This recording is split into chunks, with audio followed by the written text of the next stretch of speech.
My name is Jackson Bird, and today I'm going to be presenting my presentation, What Works Best, Workplace Communication Tools. Today I'm going to talk about the different communication tools and how to determine which tool to use.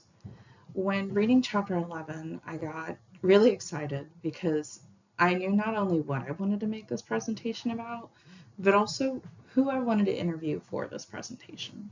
In slide 2, you'll see that I interviewed Diana Hartley. Diana is the controller for Southeast Missouri State University and the interim vice president for the finance and administration. Diana has over 20 years experience in the management position, and she has over 10 years experience as a controller.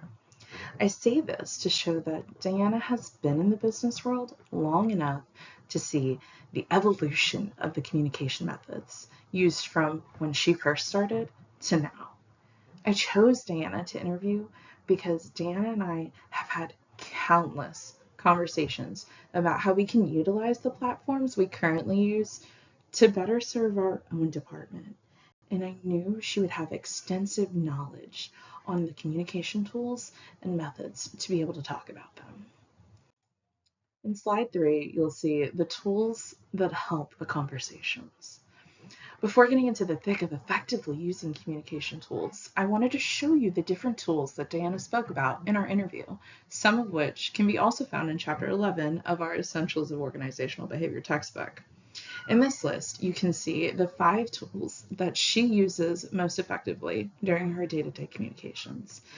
And she did say that it is in this order that she prefers them.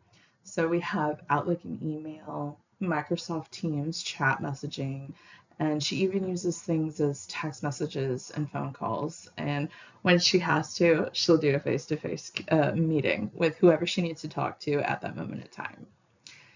Diana uses all of these communications and prefers to use them in this order, but she also noted that there are other variables to consider when deciding which communication tool to best use.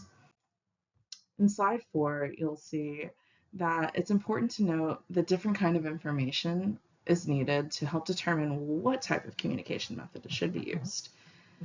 For instance, when wanting to say a yes or no question or to receive a confirmation regarding something, a quick text message or Teams chat is probably the fastest way to get your answer. When a problem needs to be solved or an issue needs attention and you need a little bit more information to explain yourself to get the attention that it needs or to get the problem resolved, a phone call is sometimes a little bit more efficient. But when a conversation is more important and should be saved or tracked, emails are probably the preferred method because you can save those. Diana mentioned in our interview that it's also extremely important to know who your audience is.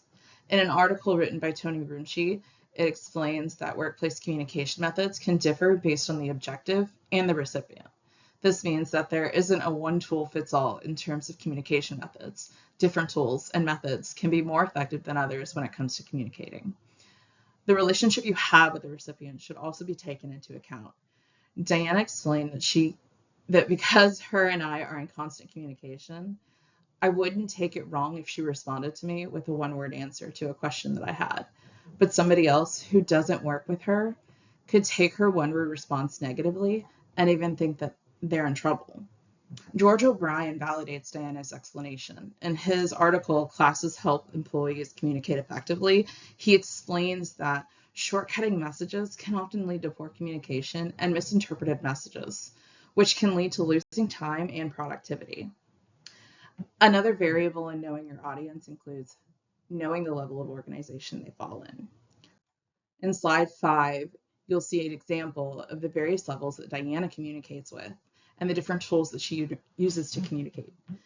You can tell that with the employees she's responsible for, like our accounting department, she mainly uses email or Teams messages as a method of communication, whereas for the department heads and the other executives in her level, even the president, in-person meetings are most effective way of communicating information. In Chapter 11 in our Essentials of Organizational Behavior textbook, it speaks about this as well. It reflects how the flow of communication within an organization, and he emphasizes the upward and downward flow of communication. So it validates everything that Diana was saying. So in concluding my interview with Diana, I asked her if she had any advice about using these tools effectively. She said to be intentional, that it's important to know your audience and the content that you're communicating. It's also important to know the relationship you have with the audience and to know their preference and style of communication, and to utilize what speaks to them and how they may receive it. This concludes my presentation. Please be sure to check out the last slide in the handouts to see the resources I used in this presentation. Thank you so much for watching, and please feel free to reach out if you have any questions.